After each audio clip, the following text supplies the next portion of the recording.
homie, this ain't for you. Ain't chasing paper, this ain't for you. You know what we came to do. Hey, you know what we came to do. Look, I'm in a league of my own. Y'all need to leave it alone.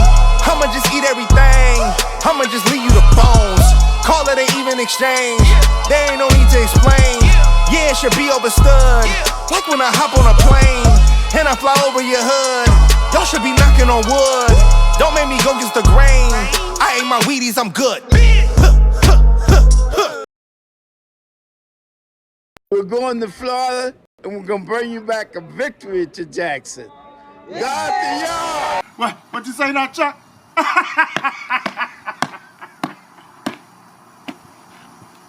Man, you a plumb fool, man. We're going to...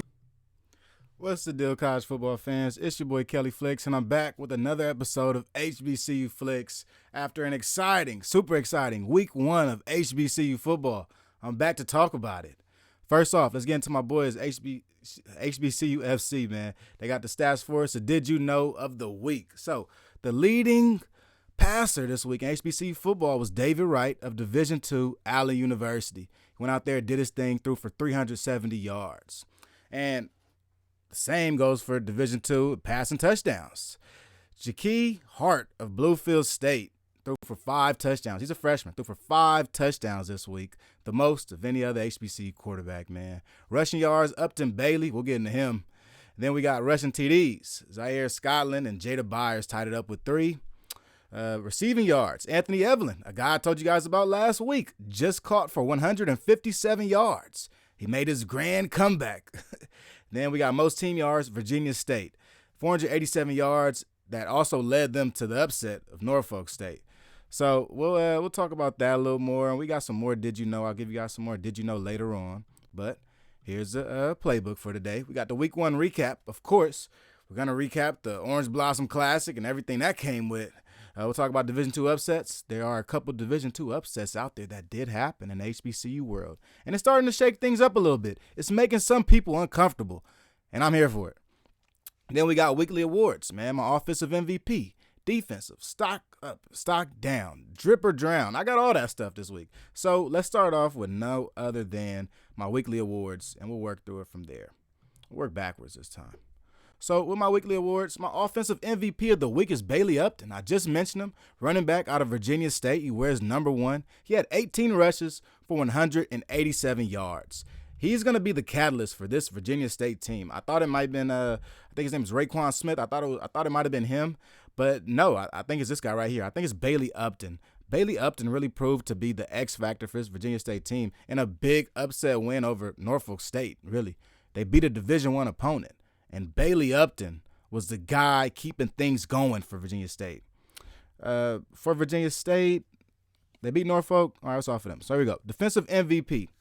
From FAMU, Florida A&M, Anthony Dunn. This was a guy that people were talking about a lot during the offseason, and we're beginning to hype him up. I didn't get a chance to actually watch his film, so I couldn't be one of those guys hyping him up with you guys. So I did get to see him for the first time this weekend, and he looked very good. 4 tackles, 2 sacks, 1 QB hurry. This Florida A&M defensive line as a unit looked very good. Each of them had a tackle for loss, including Gentle Hunt and Dre Jones. These guys created a lot of problems up front for Jackson State, and I think going through the SWAC, a guy like Anthony Dunn and really the rest of this crew is going to continue to give more and more problems to different offensive lines week in and week out. So watch out for them. These guys are really good, man. They create a lot of problems up front with their strength and quickness. They shut down run plays very fast, and they eat up O-linemen so that your O-lineman can't reach the next level. I tweeted something this today during the Orange Blossom Classic, and I was talking about it, and really it was about the fact that if Jackson State wanted to commit to the run game, their offensive linemen need to climb to get to second level, right? You have to get to the linebackers. And if the defensive line is that good and these guys are commanding and, really demanding double teams, you're in for a long day, right? Because your linebacker, you think about your running back and the different type of moves he has to make. He's got to put moves on the linebacker, and then you got to put moves on the alley defender, and it's just too much. You need your O-line to take care of that. But if you have a good defensive line like Florida A&M, they're going to be in the way. So then lastly, stock up on Miles Crawley. Miles Crawley looked pretty good this past week in a tough loss to Hampton University. He got off to a very good start, opening the game up with a 12-play, 86-yard drive. Miles Crawley threw 25 for 38 on 311 yards passing, including 2 touchdowns. He has one of the biggest arms in the SWAC, right? And look, there are some big arms in the SWAC. You got the Hero Blood, who has a very big arm. Trayvon Conley also has a very big arm. But the difference between Miles Crawley and those guys is that Miles Crawley is most likely or really generally on target most of the time when he's throwing the ball. From wherever distance. From 5 yards to 50 yards, Miles Crawley is very accurate, and that's what makes him a difference maker for this Grambling State team. He did not turn the ball over despite his 38 attempts. Miles Crawley is a guy that takes care of the ball. We weren't sure about what he was going into this season because, for one, he was a backup for the past 2 years. All right, but when he got the invite from the Manning Passing Academy, that kind of should have told some people that there is some talent there that people are noticing, right? And I think what you notice off the rip is first his size. Very tall dude, very big quarterback. But next is his arm. That is a Power 5 type arm. You see Michael Penix spin the ball out there, he just lets it go. I think Miles Crawley also has some of those similar traits. And if he continues to go through this season playing as efficiently as he is playing, hey, he might be one of the best quarterbacks in the SWAC. I got my top 10 list of quarterbacks coming out this week. And look, don't be surprised if he's in the top 3. He throws very accurate. He also throws through tackles, which is interesting. If he has his elbows above the defender, he will still throw the ball, right? If a guy's tackling him, he's still up here with the ball, he's still going to let it go. So that, to me, makes him a little different because not everybody's going to try that. It's also equally as dangerous. But he's still on target while he's being tackled, which is the part that's like, you kind of go, if you can still get it off. If you can still get it for the first down, okay. He shows his strength and accuracy. Super accurate this past weekend, man. I can't talk more about his accuracy. Everything was on point, pinpoint. I saw him throw a deep corner route to Lyndon Rash, right? 40 yards downfield. He leads Lyndon Rash and 3 Hampton defenders touchdown.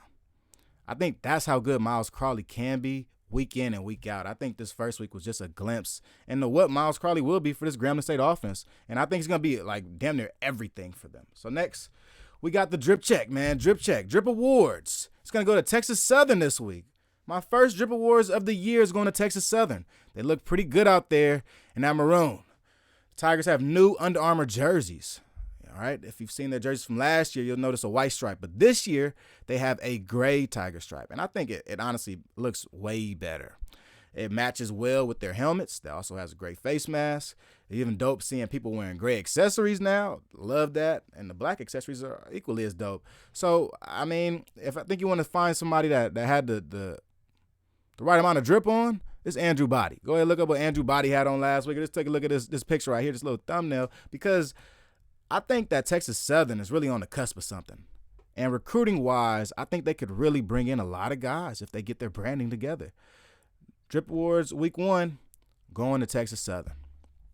All right, let's get into what we need to really talk about, man, and that's the OBC. So, the coalition strikes back. It's tough, ain't it? It's tough. Florida A&M hopped up to a 21-0 lead early in the game.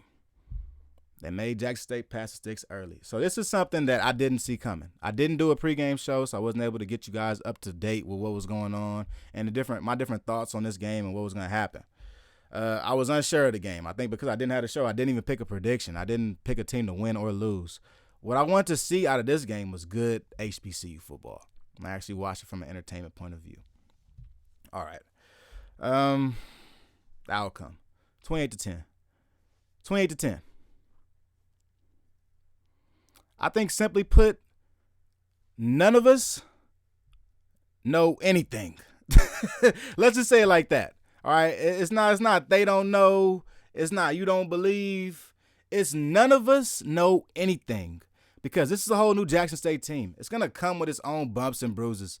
It's going to come with its own ups and downs. When you have a new program, a new roster, you're not sure what you're going to get out of it, right? And look, I said week 1, I feel like they could be battling for a SWAC championship, and they still can. but you're now in the passenger seat of this thing. Florida A&M is in the driver's seat for the first time in years. First time in 2 years, actually, in the SWAC. So if you're Jackson State, it isn't time to panic, but you do have to understand that this is what comes with a new team. You're going to take some bad losses sometimes. And in building a great program, this is what it takes.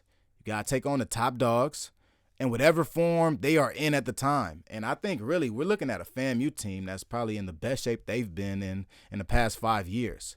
This team, we just watched, look, and everybody want to talk about Jeremy Musa, right? Jeremy Musa, this and that. Jeremy Musa just played probably the second worst game of his life, other than the OBC from last year. But he won the game by 18 points. So what does that say about Jackson State? If you have a quarterback, right, that was called the SWAC Player of the Year, he can have his worst game and still beat you. So, look, I think we all don't know, homie. Score one for the coalition on this, but FAMU, most importantly, came in here and took a W, right? If you want to talk about a team that has been playing with, what's the best way to say for them, right? Because they have some adversity. They get talked about the most. That's what I would say. FAMU was critiqued probably the most out of pretty much majority of these HBCU squads, just based on the fact that Willie Simmons is their head coach, and this whole saying of Willie gon' Willie is just really kicked off to, let's just say Willie gon' Willie, even when we winning, just so we can hope that he gon' blow it, right? So that's one thing, right? And Willie Simmons, all his escapades on Twitter this past year, and even hopping on Jeff Lightsey's interview and saying that everything that happened last year to FAMU in the Jackson State game was self-inflicted. So Florida A&M has been under a lot of scrutiny this whole summer, right? Aside from that, it's the fact that Florida A&M has back-to-back 9-win seasons, and they have nothing to show for it, literally nothing. They have no SWAC championships, no FCS playoff wins, no SWAC players of the year in the postseason. You have nothing to show for those great seasons. So there's been a lot of scrutiny put on Florida A&M in this offseason. So this was a very big win for them. I'll talk about them a little bit more. I think Florida A&M is the most complete team in the SWAC.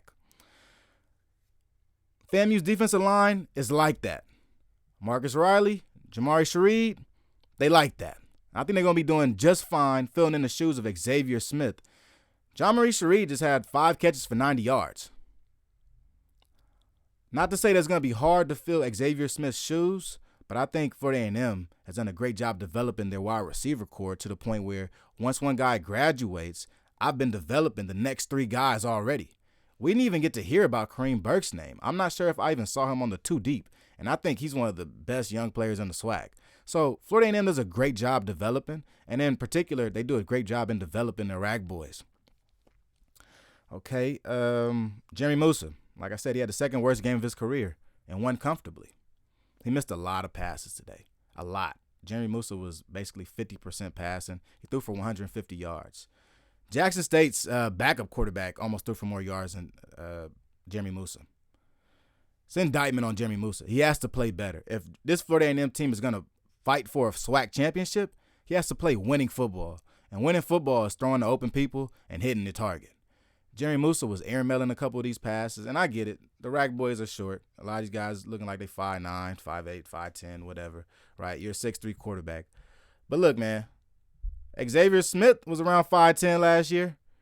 Get your bearings, dial it in, make the passes you have to make. Because Jeremy Musa, if we're being real, you guys had a great rushing day today, right? You ran for 225 yards on the ground. Florida A&M was last in rushing last year, right? So that's an indictment on Jackson State. But how many games can I expect Florida A&M to rush for 200 yards, right? Are they really going to be this rushing team this year? I don't think so. I think they're a passing team. So I think they'll keep it in the air more likely than not. I think today was the day where they decided to keep it on the ground. But if you're going to keep it in the air with Jeremy Musa, you got to be more accurate. Just airmailing drags, airmailing outs, and 5-yard outs and things like that is not going to work. And an opportunistic defense is going to take those. Literally. I saw Alcorn State play lights out defense against a very pass-heavy attack in Southern Miss. They were playing take ball, right? I saw the same thing with Prairie View A&M. So some of these teams in the SWAC will really take advantage of this. Jackson State did drop a couple interceptions. But I would say I think Florida A&M left more points on the board. I think, honestly, Florida A&M could have won this game by 40 points, right? If you execute from a quarterback standpoint, I think 40 points is no problem. 28, I think they left like easily 3 more touchdowns on the board between the missed deep passes that were open or the missed underneath routes where, I mean, look, you call it underneath route we want. John Marie Shareed took a 5-yard route and turned it into upwards of 45 yards. So short intermediate or not, with the Rag Boys, you just got to put the ball in their hands. And Jerry Moose he had a hard time doing that today. I think he'll bounce back from it though. He's pretty seasoned. Pretty seasoned. This is like around his 5th or 6th year in college football. I think he can figure it out at this point. Like I said, the run game combined for 225 yards for Florida A&M. And that truly is an indictment on Jackson State because Florida A&M was dead last in rushing last year. Dead last. And it wasn't because they didn't have the Hogs. They had them. They had plenty of Hogs back there last year. So this today was a real concentrated approach on running the football that Florida A&M took, and they took it to heart. Jaquez Yant looked pretty good. Terrell Jennings looked really good. If Terrell Jennings has a second gear, man, he probably scores 2 touchdowns today. So I can't say enough about Florida A&M and their team defensively, even on the back end, right? Kendall Bowler and Javon Morgan played a pretty good game. Bowler got burned a couple times. It happens, right? And I think really we playing Rico Powers, a guy that's going to take you downfield. You got to just watch out for him. He's like that. Rico Powers is going to make those plays downfield. And press man, beware. You run press man, they're throwing a fade automatically. The first play of the game was a fade, right? A fade to Rico Powers. So Jackson State does have some things working in their favor. There are other things that aren't working in their favor, right? They had problems with Jason Brown, and it was somewhat of a stagnant offense. And if I would have had a pregame show, I could have really broke this down to you guys.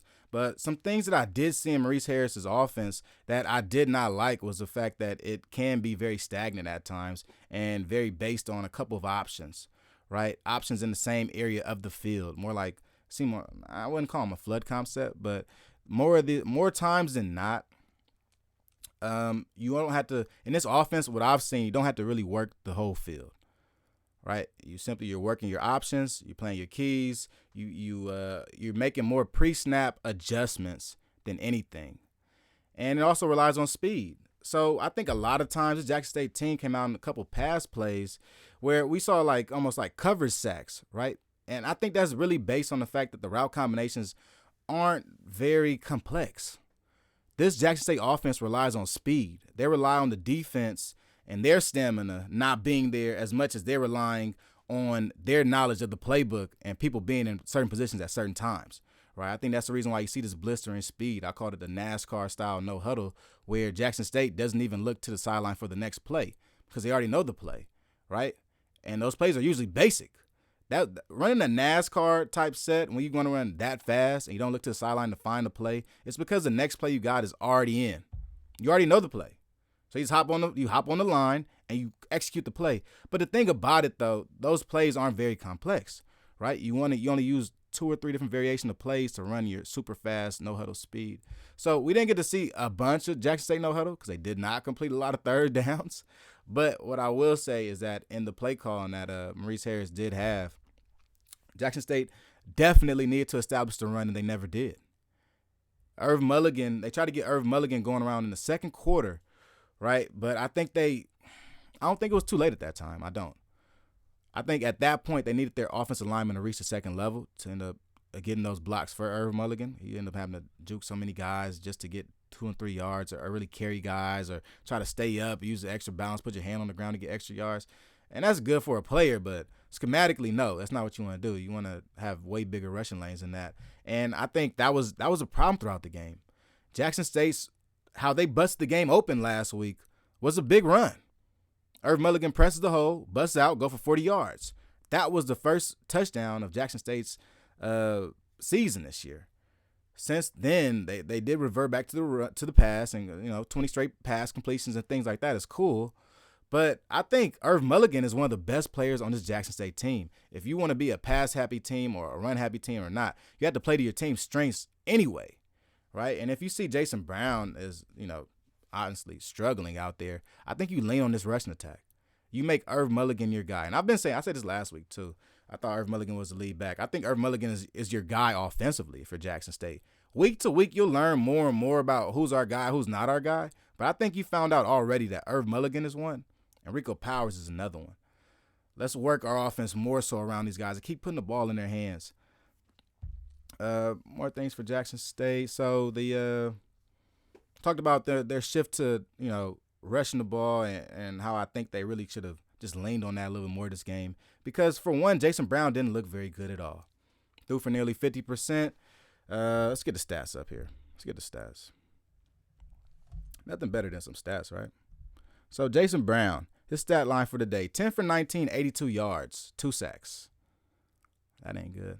And then his backup, Zy McDonald, came in. 10 completions for 14 attempts, right? 149 yards, 1 touchdown, 2 sacks. People talking like quarterback competition. Should it be a competition or should they go back and forth? Look, man, unless Jason Brown is hurt, he goes back out there and he's QB1. I mean, I don't know why we just throwing away everything because you lost to the best team in the SWAC. Like, what's the point? Why would you switch your quarterback after you lose to the best team in the SWAC? I don't get that. I tend to disagree with that decision if that was a decision that was made. Now, I like Zy McDonald in the offseason. I told you I think Zy McDonald should be a starter. I told you I didn't believe in Jason Brown in the offseason. But my thing is, as a football team, you don't just run away from your starter after he showed what he can do. As an offensive coordinator, as a head coach, whatever, you still lean on that. The fact that he does know what he's doing and the fact that you did make the decision to make him the starter at one point and make him one of the leaders of this team.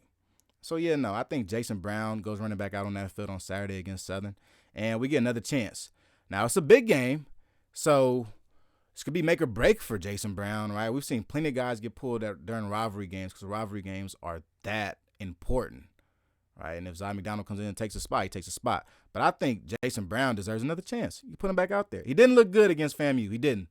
He struggled. I think the fact that Jason Brown is not very mobile and he's more like a statue. I like to call Jerry Musa a statue. That boy Jason Brown is a statue in that pocket, man. He's not leaving. He's not. You're going to have to pick him up and take him out the pocket your damn self. He's not going to move. So a guy like that, right, you want to get him started with using his arm and get the ball out quick. But if this week coming up, if he starts off slow, I'd get to alternating a little bit because there's one thing for certain. There is a package in there that's for Zy McDonald. We saw it in the first game. It was like a Wildcat package. So implement that more if you have to. But I think you shouldn't just transition power this early in the season after you play against the best team in the SWAC. I'm not really a fan of that. Okay, I would look at this a little different if you fared this way against Alabama A&M, right? Or more of a middle-of-the-road team. But this FAMU team, for the most part, is returning pretty much everybody. Aside from the biggest names, right? The Xavier Smiths and Isaiah Lance.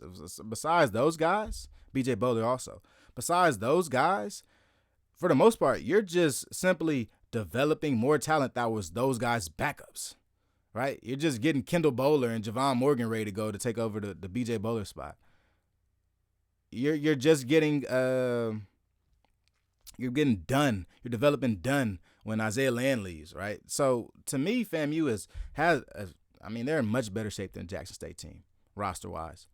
They've been recruiting these guys for 4 or 5 years. They've been in this system for a while. I'm pretty sure senior to freshman understands the offensive and defensive systems. Like, I'm pretty sure that's a no-brainer. So when you're playing a team that is this good, you can't overreact. Don't overreact. You know what I mean? You score one for the Coalition. Coalition got one on y'all. But you can't overreact. If you believe in your team, you think your team is good, you double down. You don't bow out. You don't bow out. So I think Jason Brown stays in there and he does his thing. Despite the rushing lanes, Irv Mulligan still ran for 80 yards on 16 attempts. Looked pretty good, averaging about 5 yards a carry. So, hey, if I'm Jackson State, I'm leaning on Irv Mulligan. But enough of the Orange Blossom Classic. I think I've talked about all of my notes from the OBC. I don't think I have anything else to speak about with this. What's the statue? 225. Yeah, that's it, man. Let's move it on.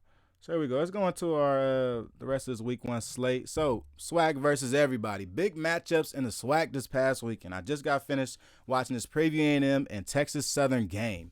A very good game. I enjoyed it a lot. It was a shootout. It went to overtime. So from this game, couple takeaways. So Texas Southern, I kept talking about the offensive coordinator. He got to let Andrew Body do Andrew Body. Well, he did.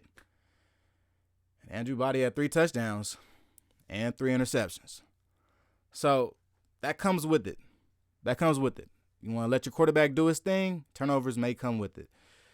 But winning the game is what's most important. So here's the problem that I had with this whole situation. Let's put the box score again, too, so I can get this right on the bud. But with this game, I think what we saw was 2 coaches really letting their quarterbacks do their thing finally. We saw Trajan Conley throw the ball 33 times.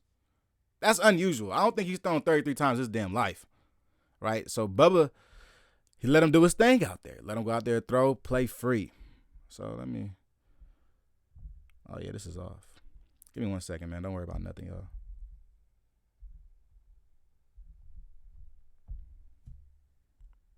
All right, there we go. Nice. Got the stats and everything. So, yeah, Trajan Conley played a pretty good game. So, from our box score, here we go. So, Texas Southern was leading this game for a majority of the game. They were actually up about 14 points headed into the fourth quarter. Texas Southern blew it.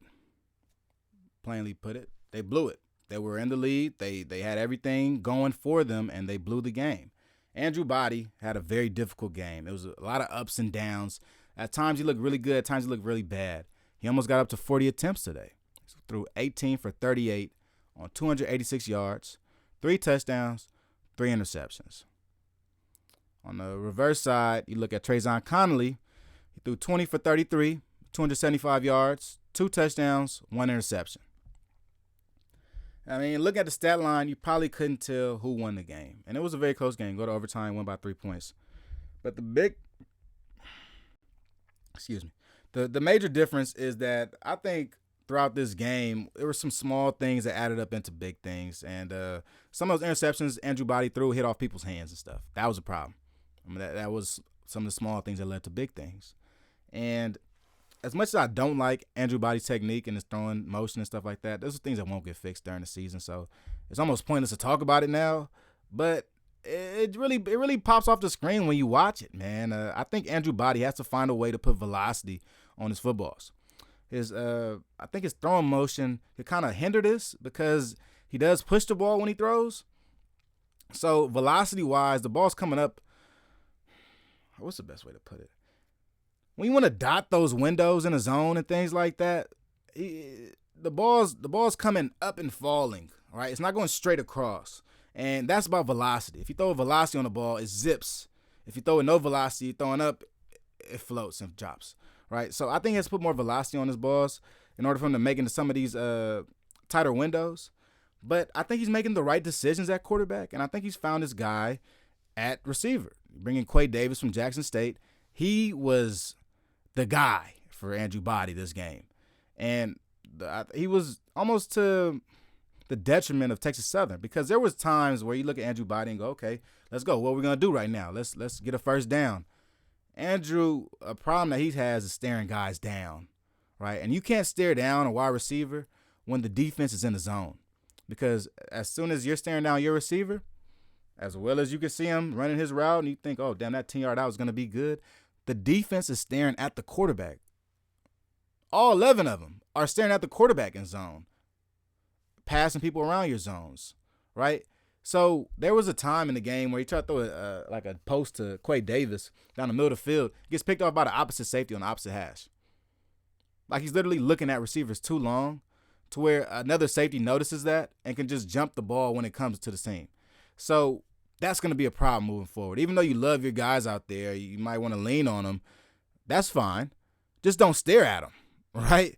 So I will say Texas Southern has some things to work on, but those things have to involve like winning, right? Putting up points and things, obviously they have no issue putting up points, and they might get a little better. PV, you're going to go through some growing pains with Trajan Conley. You did dig yourself into a hole. You got out of the hole, which was good.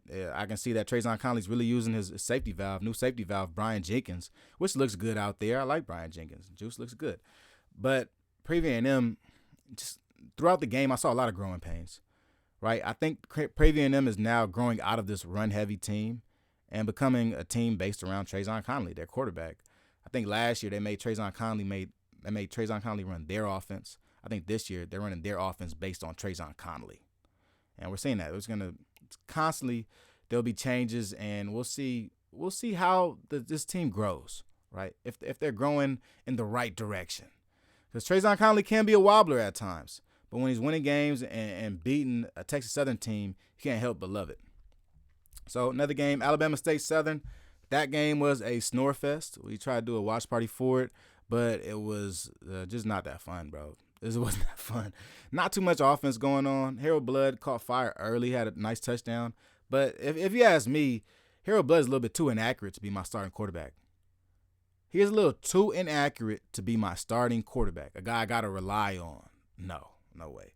I mean, when he's late and he throws a late hitch, I mean, it gets there because he has a strong arm. But when it comes to reading defenses and getting things there on time, he wasn't on time. He was a little late. And you can't be late against Alabama State, which was another major problem.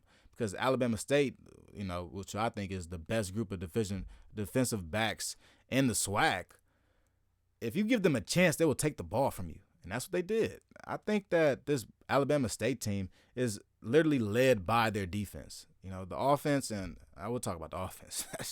That popcorn ass offense. But we'll talk about the offense. But Alabama State's defense, though, really changes a lot.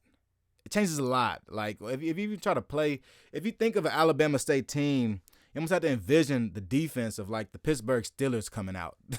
Because what they do to stop the run, what they do to stop the pass, the amount of playmakers they have all over the field, including, shout out to the young Cali kid, Mikey Victor. He got the game-sealing pick. From him to Adrian Maddox out there. And then you think about Colton Adams in the inside. They have a ton of guys on defense with great play recognition that fly to the ball and have great ball skills. So really, it's Alabama State team. Wherever the ball moves, they move. It's very tough to get around these guys. But offensively, Alabama State, man, I do not like this offense. And I think they're dumbing it down for the quarterback. I think they're dumbing it down for D. Davis because D. Davis did have a decent game. He started off the game throwing 8 for 9, which is good. It's good for him. I'm proud of him. I'm glad that he's playing well. I don't want any players to play bad.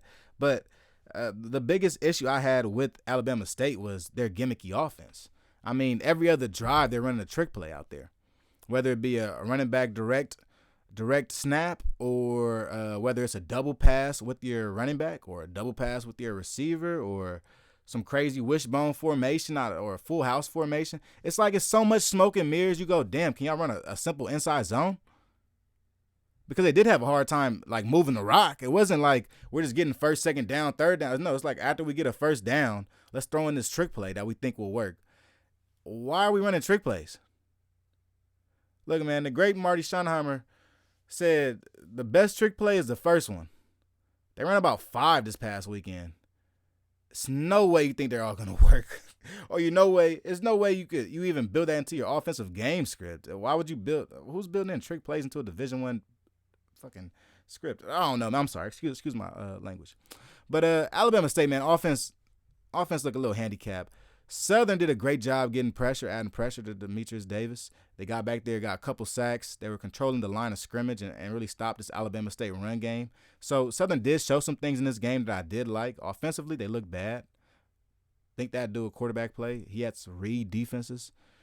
Harold Blood, like he reads some defenses, but not all of them. Anyway, we'll move on. Hampton and Grambling State, the Brick City Classic, another game we have for our watch party. Grambling State falls to Hampton. Now, Hampton has a very odd team. They have a new starting quarterback, Christopher Zealous. Okay, so their starting quarterback is no longer Malcolm Mays. It is now Christopher Zealous. Christopher Zealous has been on Hampton's team for the past 3 years. He knows his offense pretty well, and he looked like it this past weekend. I will say this. This game is all about Grambling State's defense, right? Because their offense isn't a worry as much.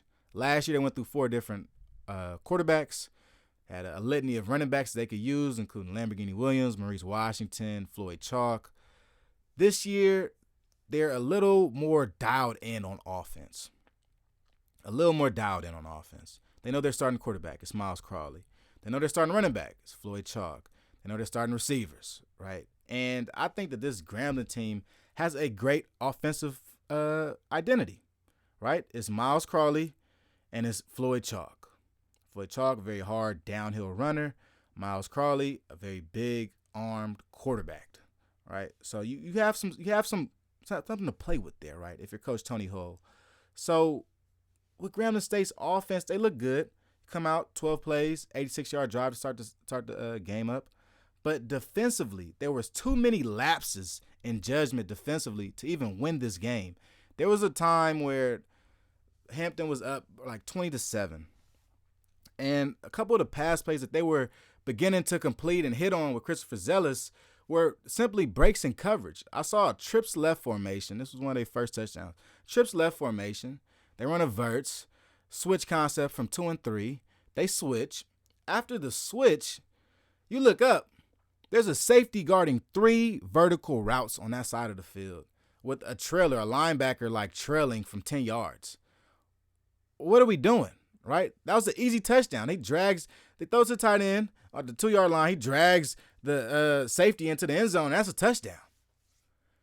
Those type of mishaps can't happen. It seems like with Grambling, the discipline, it almost always falls back to discipline these past 2 years. And you got to think either it's the type of guys they're bringing in or it's the type of philosophy that they are instilling at Grambling.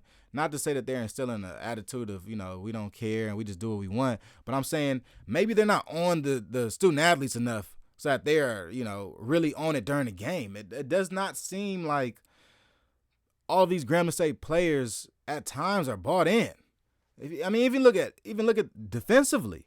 Right? There are times I'm seeing Sunday out of Anderson pinch when I feel like he shouldn't pinch. He should just keep the C gap. They lose the C gap. They run the ball right into the C gap, and now that's 10, 12 yards. Things like that really make you think, like, is everybody on the same page right now? There were a couple different times where I felt like this defense was just a little bit off. I know I'm going from offense to defense a little bit much, but Grambling State had not a litany of things, but they had a couple things that went wrong for them this past weekend that really stopped them from winning. And if they don't fix it soon, it's going to lead to a lot more losses. Hampton looked pretty decent. I wouldn't bet my bottom dollar on them, but they can win a football game. The reason why I say I wouldn't bet my bottom dollar on them is their passing attack was pretty atrocious, right? Christopher Zealous had a couple touchdowns, passing touchdowns. Threw 2 touchdowns on what I perceive as defensively with broken plays. Right after that 3 verts, he threw a touchdown on. He also threw a touchdown on this tight end pop play. A play action, froze the whole defense. It looked like none of the linemen even moved. It froze the whole defense, though. He throws to a tight end. The tight end drags in another Grambling State defender for a touchdown. So Hampton didn't do too much offensively that really made me think, would instill belief in me in this Hampton Pirate team. But Hampton did do the little things right. When it came to running the ball, they ran the ball very well. Darren Butts, Elijah Burst looked very good back there. Your boy Christopher Zealous kept the ball, kept the rock a couple times. Got 2 touchdowns on the ground. Right? So there were some things they did do well, but passing-wise, no. They can't pass the ball at all. Christopher Zealous just threw for 100 passing yards and had 35 points. So that shows you how important pass game is to them. So I think the fact that they aren't going to be a very good passing game is going to make them an easier team to beat. I think a lot of teams are going to start packing the box on them, make Christopher Zealous throw the ball like how Grambling did in the third quarter, and just live or die with the results. All right, so that's our big matchups in the SWAC. So SWAC versus everybody. From the SWAC versus everybody, we'll go into our FCS versus HBCU matchups this past weekend. Here are our FCS and HBCU matchups. So on Friday, Howard took on Eastern Michigan. And a pretty exciting match, but Howard's special teams really let them down.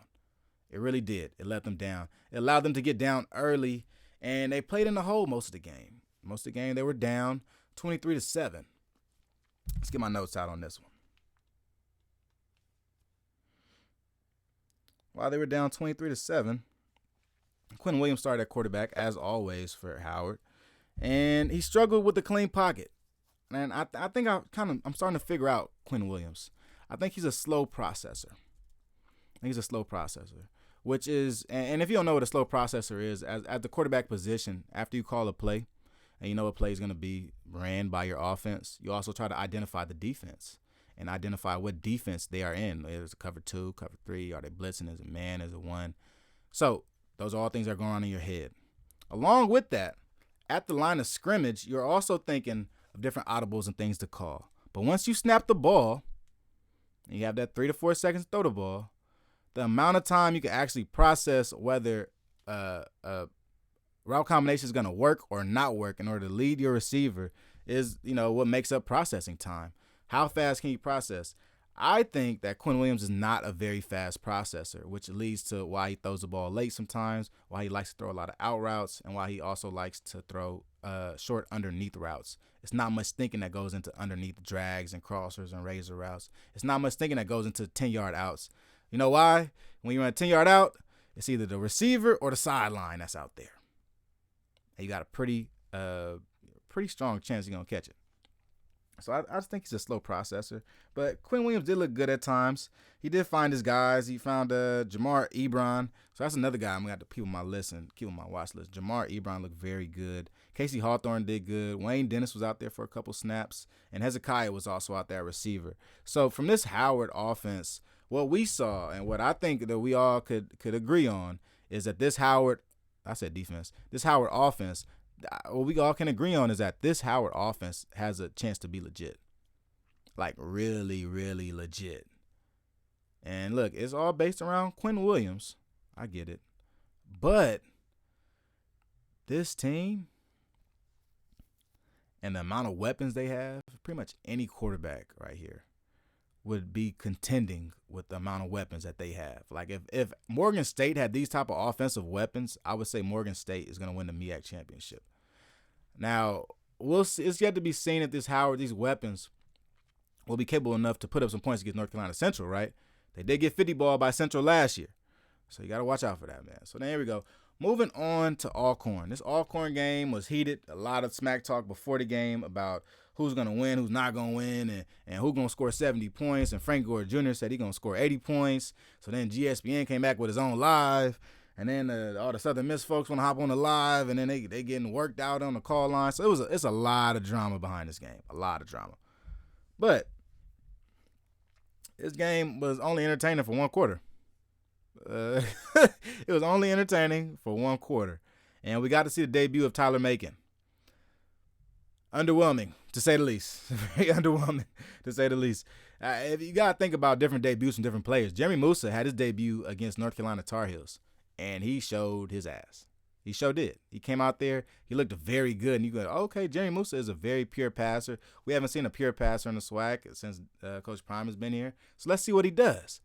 But Tyler Macon is a little different. His debut fared different. He did have a 75-yard touchdown run.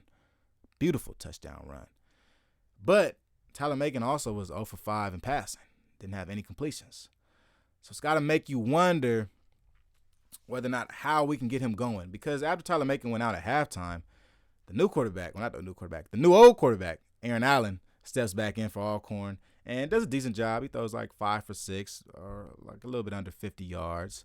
So that's a thing, definitely a thing. I think Tyler Macon's going to have to get it going in the air first, right? And I heard some talk from the announcers talking about, I think Tyler Macon should just go to like receiver, and then they should have Aaron Allen start at quarterback and just let him do like that. And look, I'm not ready to say all that. I'm not.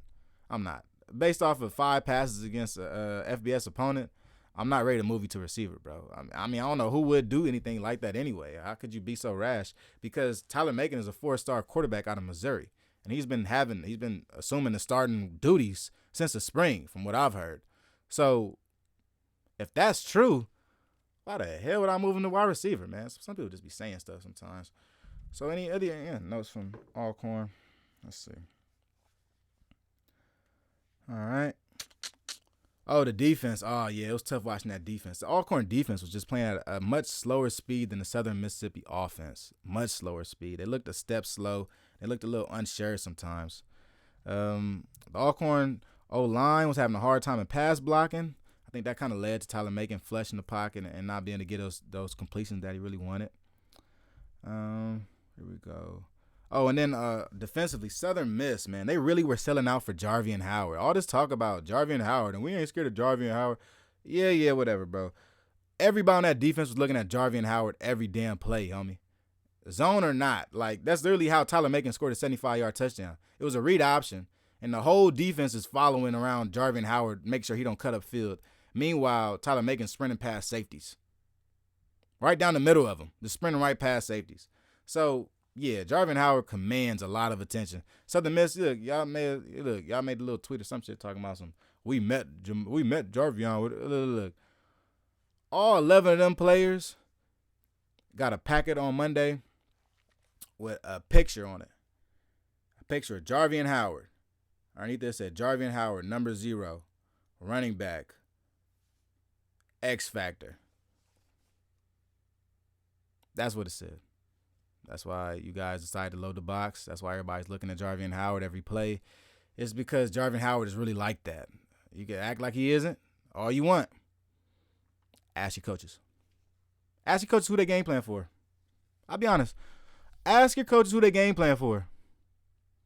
You think they was game planning for Tyler Macon in his practice film? Or you think they was game planning for Jarvian Howard with 1,300 rushing yards last year?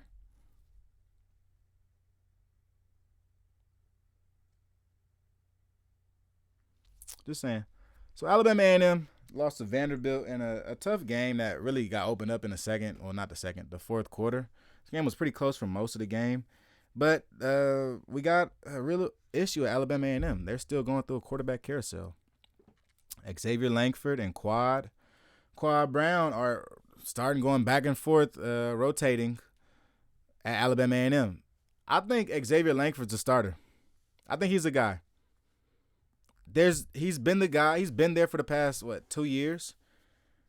If there's anybody you're more confident in, please raise your hand. Because I don't see anybody else on that roster that I'm more confident in than Langford. Langford is more of the pure passer than all of these guys. And look, I think Alabama A&M wants to have their quarterback to be somewhat of a dual threat. But if my guy wants to stay in the pocket and make plays, let him stay in the pocket and make plays. Quad Brown just didn't seem like he was ready. And he didn't seem like he was on the same page as the rest of the team. I don't know if they didn't work out together or something in the offseason or whatever. But there's a lot of times where I'm looking at Quad Brown, and you could almost see on his face that he's a little disappointed because he tried to put the ball where the receiver was going to be. But the receiver either doesn't go there or doesn't respect that he think that his quarterback will actually give him that throw. So that was a little weird. But Alabama A&M as an offense, man. Defensively, Alabama A&M, I said offense. As a defense, defensively, Alabama A&M looks improved in pass coverage, very improved in pass coverage. They're very disciplined on D-line. Let's talk about it. Pass coverage. Southern Miss had not Southern Miss. Southern Miss. I'm talking about Alabama A&M. Vandy had a very good wide receiver named Will Shepherd. Will Shepherd played wide receiver out there. It was pretty good. He's probably going to be like a top 10 wide receiver this year. Really good. He made up for a lot of the inconsistencies that Vandy did have. So, like in the red zone, Vanderbilt would have problems scoring a touchdown, right? But Will Shepherd has very good ball skills and honestly had 2 touchdowns in the red zone. So Will Shepherd fixed a lot of Vandy's problems early, but I will say they were easily about 6 or 7 PBUs from Alcorn State, whereas Vandy wants to take these shots, but they can't get them, right? They can't get them because the DBs are just playing that well. So I like the DBs out there for Alabama A&M this past weekend, and I was actually surprised because I was looking at their defense the most. I thought Alabama A&M had a decent offense. You still got Donovan England on offense. You still got Terrell Gardner who had a touchdown. He's on offense. You got Keenan Hambrick on offense. You got Xavier Langford on offense. They have options and weapons. Even got Moffitt on offense too. But defensively, I thought they weren't going to be able to stay in the game because defensively they would be in trouble. And 2 years ago, that's what we saw for them. Last year, defense regressed. This year, it seemed like they doubled back, right? And they bring in some guys. You got Marquise Beason back there. You got a slew of guys. You even got a Zarian Hayes on the front 7, playing defensive end and wearing number 7 right now. So this Alabama A&M does have some tools on defense to win some games, and I think they'll be competitive in the SWAC East, given the fact that Jackson State has to figure out things, and Alabama State has to figure out that offense somehow, or they're just going to average 14 points a game this year. See if I got any more notes.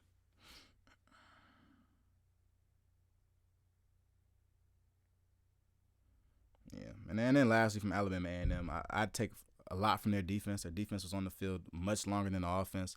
The offense was only on the field for about like 30 plus plays.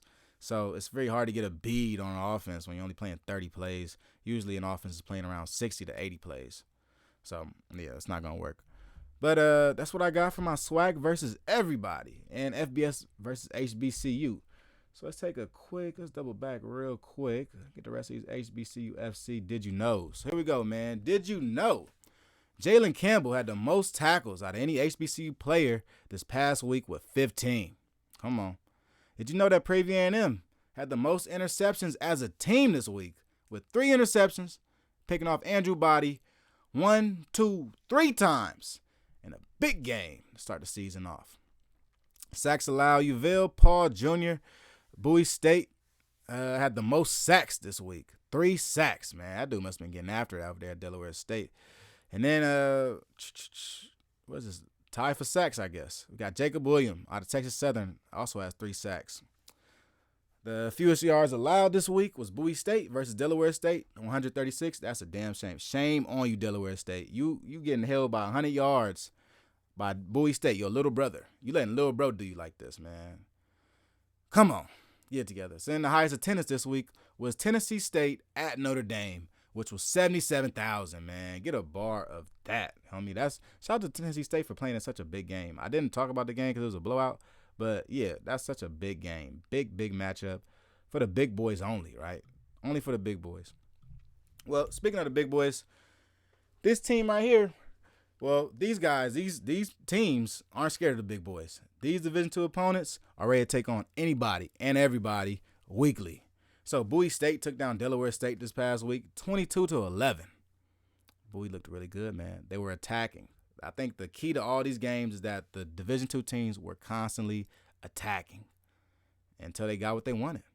Bowie State's front 7 really gave Delaware State a hard time, and you could tell by the fact that Delaware State had a hard time running the ball in the first quarter. Marquise Gillis couldn't really get things going early in the game, but throughout the game, he started doing his thing and ripping off his runs.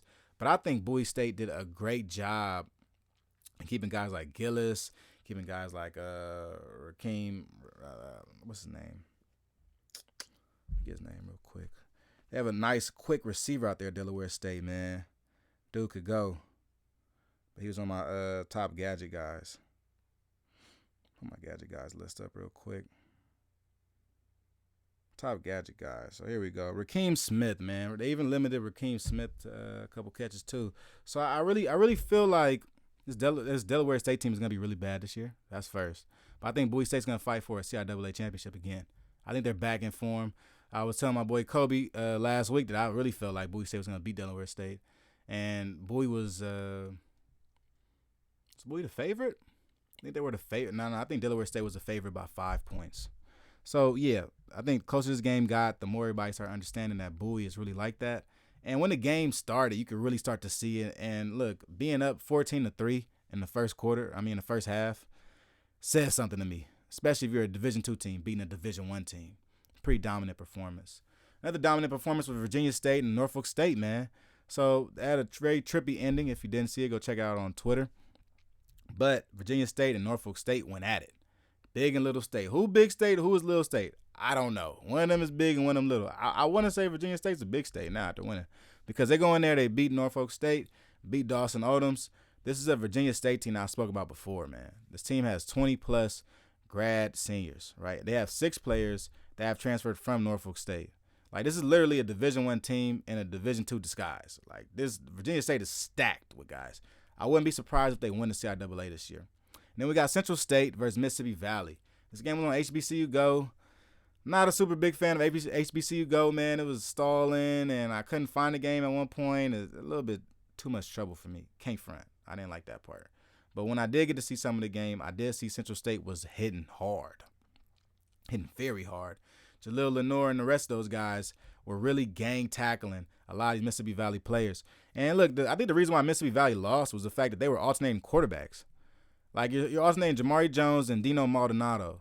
Jamari Jones can't move the football, but you're expecting Dino Maldonado just to make up for these big chunk yardage and for bad down and distance situations, which is pretty incredible. I think that when you look at Mississippi Valley and Central State, you got to think as a Valley, why can't we impose our will? Is it personnel or is it coaching? Because, I mean, the last coaches couldn't be a D2 Delta State. Now, these new coaches can't be D2 Central State. I'm just trying to figure out if there's actually going to be a difference in this new regime. I think that Kendrick Wade can get these guys there, but it's going to take some time. And I can't wait to watch that game back because offensively, I saw some very quirky stuff going on from Mississippi Valley. And I saw them leaning on running backs, but running more east to west instead of north to south. Very different. All right, what else we got, man? Did I talk about everything? I did it all. Okay, man, I talked about it all. So it's your boy Kelly Flicks, man. This is a super extended episode of HBCU Flicks, man. We're going 55 minutes. Let's go. That's week 1 of college football right there, right? I mean, how could you not like it? Also, every Sunday on Twitter, man, I'm in there on SIAC Spaces with my guys. I'm with Arthur. I mean, not Arthur. My boy Randall. My boy D2. I'm in there with Damien. I'm in there with Coach Thomas. Every Sunday on Twitter, man. Get with us, SIAC Talks. On Fridays, I always do FBS Fridays with my boy Kobe, Blue Bloods, and Clay. Throughout the week, I'm always hopping on live with my boy, another homie, Kobe. He does a lot of stuff with HBCU Game Day, so follow my Instagram, Kelly Flicks, at Kelly Flicks. I'm on Twitter, at Kelly Flicks with 2 S's. So I'll go ahead and get a bar of that. But yeah, it's your boy Kelly Flicks, and I'm out, man. I'll see y'all later on this week. We got another watch party on Thursday. Let's get to that.